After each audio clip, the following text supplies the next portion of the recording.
Trump imposes 104% tariffs on China, escalating trade war tensions. Washington, D.C., April 8, 2025. In a dramatic escalation of the ongoing trade conflict between the United States and China, President Donald Trump has followed through on his threat to impose a staggering 104% tariff on Chinese imports, effective at 12:01 a.m. Eastern Daylight Time on Wednesday, April 9th. The White House confirmed the move late Tuesday, marking a significant shift in U.S. trade policy and sending shockwaves through global markets. The new tariffs build on an existing 20% levy and a recently imposed 34% duty, with an additional 50% tacked on after. Beijing refused to retract its own retaliatory 34% tariffs on American goods. White House Press Secretary Karoline Leavitt announced the decision, stating, "When America is punched, President Trump punches back harder.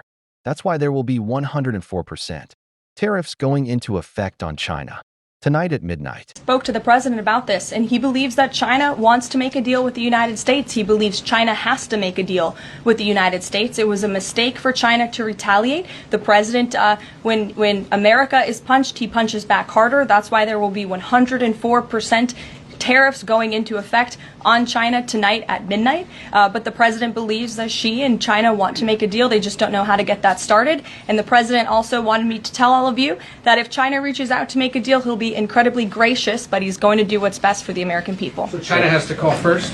The Chinese want to make a deal. They just don't know how to do it. But the president will be implementing these 104% tariffs on China tonight.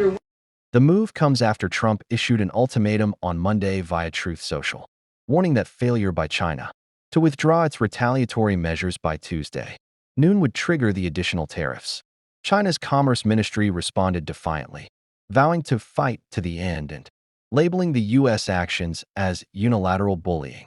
Beijing's refusal to back down has set the stage for what analysts are calling a full-scale trade war, a mounting economic standoff. The tariffs are part of Trump's broader reciprocal trade strategy, which aims to address perceived imbalances by aligning U.S. import duties with those imposed by trading partners.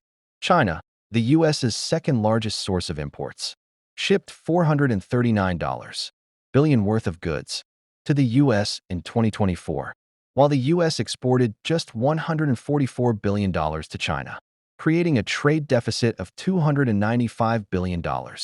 Trump has long criticized this gap, accusing China of ripping off the American economy through unfair trade practices. The latest escalation follows a series of tariff increases since Trump took office earlier this year.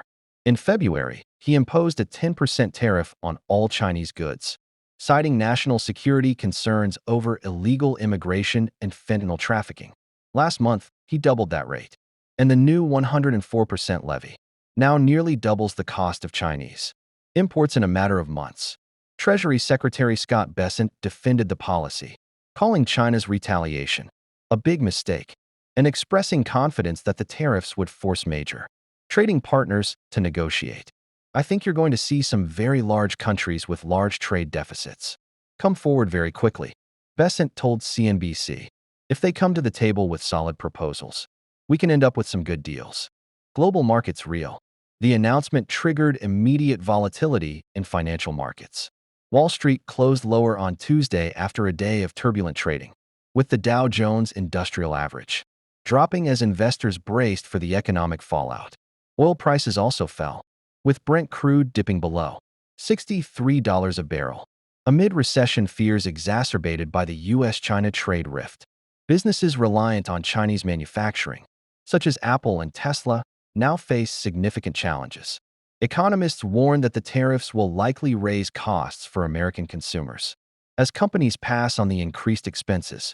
"This isn't a growth policy, it's a distortion tool," said one analyst, predicting inflationary pressure and potential workforce reductions as firms scramble to adjust. China, meanwhile, is projecting confidence despite its own economic vulnerabilities. State media outlet Xinhua accused Trump of naked extortion, while analysts noted that Beijing's leadership appears prepared to weather the storm, at least in the short term. China seems to be saying, "You can't just do this to us," said Leah Fahey, a China economist at Capital Economics. It signals they believe their economy can handle the tariffs for now. International reactions and next steps. The tariffs have drawn mixed responses globally. European pharma companies warned EU Commission President Ursula von der Leyen that the trade war could shift their operations toward the US, while the UK's Keir Starmer cautioned against a retaliatory spiral. Thailand, facing a 36% US tariff, is reportedly revising its own trade policies in response. Within the US, the administration is moving swiftly to negotiate with allies like Japan and South Korea, which have sent representatives to Washington to avert their own tariff hikes. Leavitt hinted at flexibility, noting that Trump would be incredibly gracious if China sought a deal, though she declined to specify conditions for de-escalation. As the midnight deadline approaches, the world watches a high-stakes standoff that could reshape global trade for years to come. For now, Trump's spine of steel, as Leavitt described it, shows no signs of bending, nor does China's resolve to stand its ground.